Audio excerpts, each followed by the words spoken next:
Marketing automation platform, CRM, enrichment, attribution, chatbots, complex analytics, BI, databases, SQL, Apex, APIs, SOCOR, web analytics, iPaaS, CDP, ABM, demand gen, lead routing, lead to account matching, email marketing, virtual events, field marketing, sales engagement tools, webinar tools, data normalization, sales processes, data visualization, prospect lifecycle management, customer experience, SDR cadences, copywriting, QA, database hygiene, data orchestration, complex engagement programs, account-based advertising, duplicate management, data automation, webinars, intent data, sales automation, GDPR, privacy policy, CPA, AI, working cross-functionally, building a roadmap, operationalizing accounts in market, prioritization frameworks, reading your CMO's mind, predicting the future, scaling campaign volume by 1 million, working with half the headcount you need, and making sure nothing ever goes wrong ever.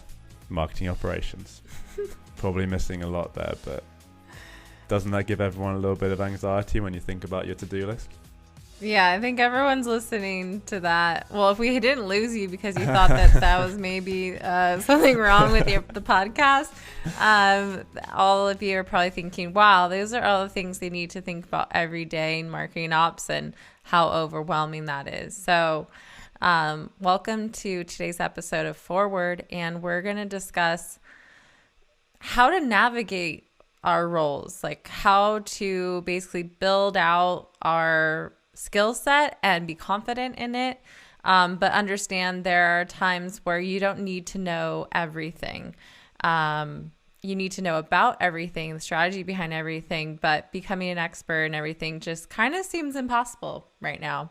And for those who are unable to keep up, you might be feeling less than in your role, but really it's normal. We're all feeling this right now.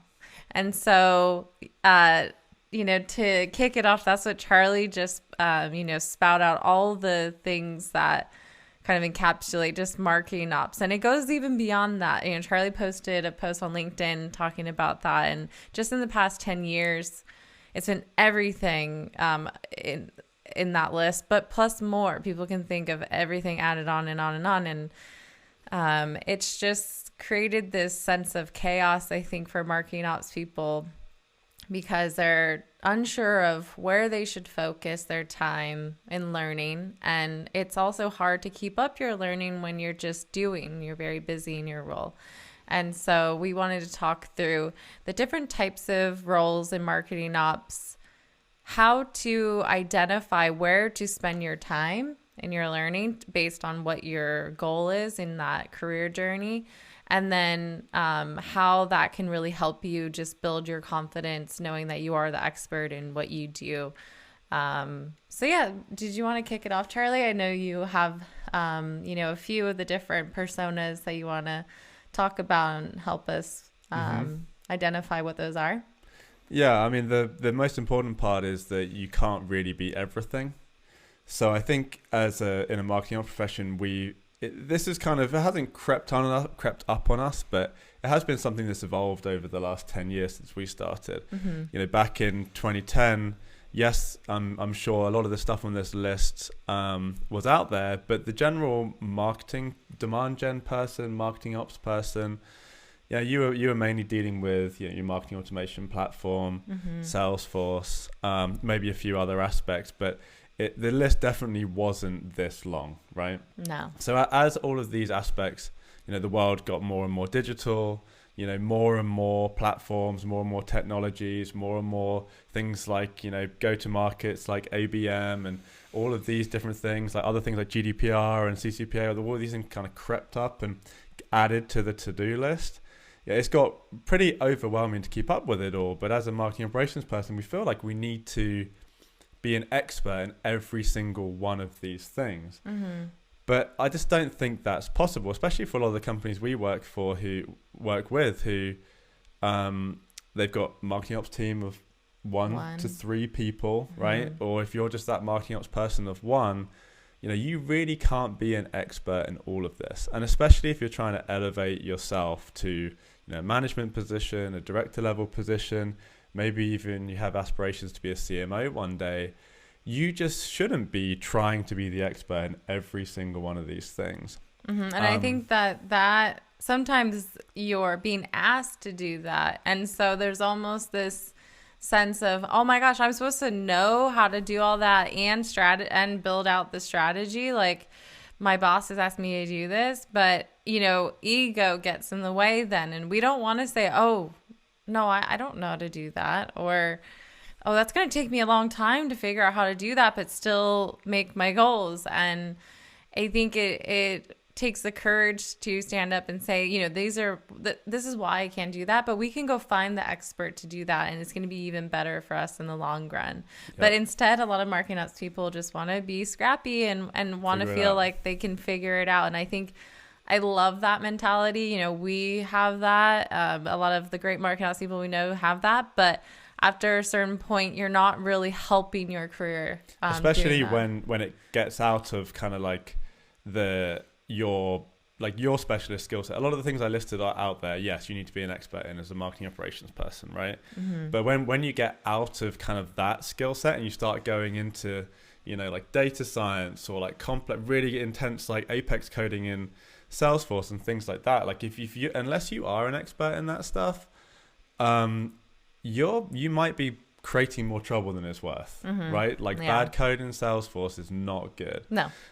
So there's a time and a place for like trying to figure out things and be scrappy, like Chrissy said. Mm-hmm. But at the same time, you do need to figure out like what is your lane now in mm-hmm. marketing operations. It's no longer just like I'm a marketing operations person, I do everything. There are specialist skill sets now developing in marketing operations that you can decide upon, and then you can just be focused and be the true expert there. Or you can be the generalist, make sure you can speak everyone's language, make sure you understand what SQL is and understand what Apex is, understand all of these complex things enough to be able to have the conversations with the expert. Mm-hmm. And we wanted to share something I saw from Scott Brinker the other day around different roles in ops. I thought it was just really, really nicely explained. So if you're listening to this, you're not going to be able to see it, but I'll try and do a good job of explaining it. So there's generally 4 key areas. And actually, I listened to him this morning, there was another one, the 5th one, which is management. But so up in the top left, and they're kind of on these 2 axes going, north to south, you have process orientation and technology orientation. And then on the other axis, you have external orientation versus internal orientation. So where you have like people who are high process and working internally, that's your operations orchestrator. So that's like your marketing automation admin.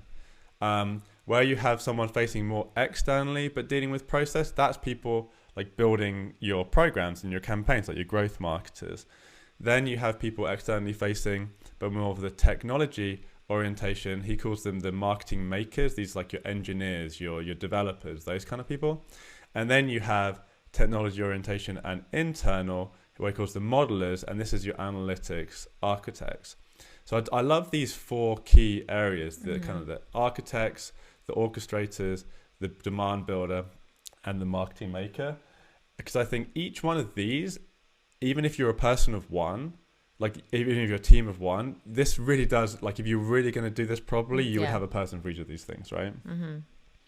Yeah, and a lot of the times all of this kind of falls onto one person, but we'll find that, oh shoot, in the marketing maker side, someone who's a traditionally operations orchestrator or the demand gen marketer, they don't know how to code. Like they don't understand how to build Apex, and to be honest, I would say don't even try. Like that's not gonna, if your whole goal in your career is to not be that marketing engineer or developer, it's much better for you to just go and find someone to do that. But a lot of the times deep down inside, we just think, I need to figure it out. I need to figure that out. Or, oh man, I don't know how to code. That probably means I'm not the best marketing ops person. I'm not as technical as XYZ. And he talks about, how to build the best like API setup for doing whatever. No, it doesn't mean that you might know how to talk to the CMO. What it makes a great demand gen campaign. How to operationalize things like, chat. or using intent data, that is value, and that makes you a great ops person. Just because you don't know Apex doesn't take that away from you. And that's just where the breadth of everything that we have to know has got so wide now, that if you keep looking at all of these examples of where there is an expert in that, right? Like you go around, you see, oh, this person is an expert in, you know, databases and SQL and complex analytics. You know, I'm not. And then you start thinking bad about yourself, and then you look at someone like a developer and you're like, oh my God, they're really good at, you know, developing and working with APIs, and, you know, I'm not as good at that. But then, you know, you've got to look at what you are good at. You know, take away that imposter syndrome. You know, leverage people where you can get that insight, but understand what you're good at, what you maybe need to improve, but not kind of feel bad about it that you haven't been able to, you know, keep up with the breadth of everything in marketing operations. And that's kind of back to what we were saying before. It's around like really trying to figure out what you want to get out of this. Like if you want to be an architect, then yeah, you're going to have to start learning about APIs. If you want to be, you know, a data science person, yes, you know, you're going to have to, you know, learn all of that. If you want to be, you know, a Salesforce administrator, yeah, you're probably going to have to learn Process Builder and Apex. But if you want to just elevate your career in marketing operations and maybe run a team of all of those people, then you need to learn the language, you need to understand the concepts, work good enough that you can provide value within those conversations, but you don't need to be the absolute expert in each of these little niche areas. Totally. And I think that we're not saying, we want to be clear, we're not saying like this is the time where we're saying like cliche career advice, like fake it till you make it. No, we're not saying that. You literally can't do that in ops. If you are doing that, you know, we'll see how many jobs you run through in the next like few years. But that's a different scenario. But for those of you who are listening to this and like, it's really, you know, you're feeling down about any of those places where you feel like you're not up to fluff. Well, it's just, that's the case for you to just kind of sit down, write a list, maybe do an audit your skill set, do an exercise. These are all the areas, these are the things I know really well. These are the ones that I know pretty well enough to actually articulate to someone the importance of them and how they work. And these are the things I just don't understand. If you find that some of the things in that category you don't understand, you need to be clear. Is this something I need to learn to be successful at the role that I want? Yeah, map it to your goals. Yeah. Right? And then if it's not, but is it something that I need to kind of know about? Well, do enough of that research. Like find an expert in that. Maybe, you know, someone that can mentor you and help you understand. Or as you're going through those projects, really, truly, you know, someone is building something for you. Have them explain it to you. What's the importance of this? How did you build it? Even though you may not be able to go back and replicate it, just really understanding how it was built and being able to articulate will only help you in leading someone to actually go and do that one day. So you can actually say, okay, I need this process in Salesforce to do this. And I need these fields in order for that to do that. And you really will understand the downstream effects of it because someone's actually articulated that to you before. But you don't need to have the skill set to actually do it. You can find the experts to do it. So that's a really good exercise for you folks in marketing ops to just you know, address like what are the things you actually need to know. And then if you find that there's really a skill set you're lacking, you know, maybe carve out some part of your day to do that certification. You know, do whatever training you need to do and really invest that time into yourself. And yeah, because the assumption that we're making with this podcast is that you do know something really well, right? Like if you're saying there like I don't know anything, then you probably should work on a lot of things. Yeah. The assumption is that you've been in marketing operations a while, you've got a really good understanding of the core marketing ops function, and all of the technicalities within that, but there's like these extra areas that are just constantly keep on being added on that you're asked to be an expert in too. And that's where doing the audit, trying to understand it, is that a path you want to go down?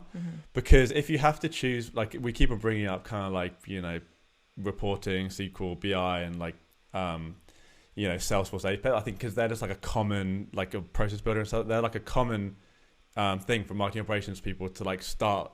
That I see a lot of the people start learning that.